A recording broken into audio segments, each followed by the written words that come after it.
One evening, Percy was bringing empty stone trucks from the harbour. He was tired of his quarrel with Thomas and wanted to be friends again. He had had a good day and was feeling extra pleased with himself.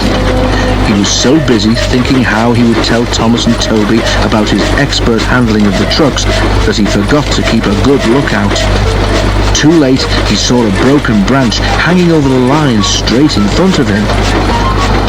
He groaned. He tried to stop, but his brakes wouldn't hold him. Ouch! He exclaimed a moment later. The branch hit his smoke box, broke away and crashed to the ground. Percy was more startled than hurt, but his front was still sore when they reached the shed. "It's your own fault," said Thomas unsympathetically.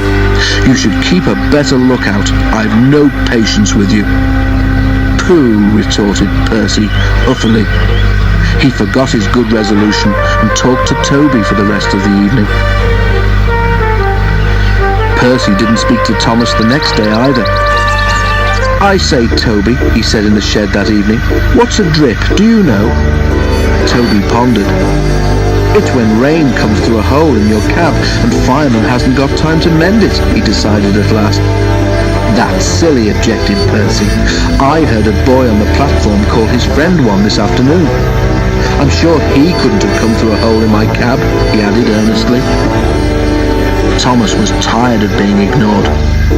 "That's different," he interrupted loftily. "The boy just thought his friend was being a coward, or silly, or a spoilsport." Percy thought about this. "So if," he suggested reflectively, "if you stopped me from doing something nice, would you be a drip, Thomas?" "You're the drip," answered Thomas crossly. "Now go to sleep like a sensible engine and stop talking nonsense." Percy was offended.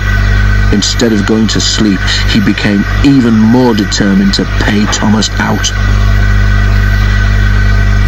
Next day, Henry's train was late at the junction. When Thomas set out along the valley, he was trying to make up for lost time. Suddenly, there was a loud bang and something hard hit the bottom of his left-hand water tank.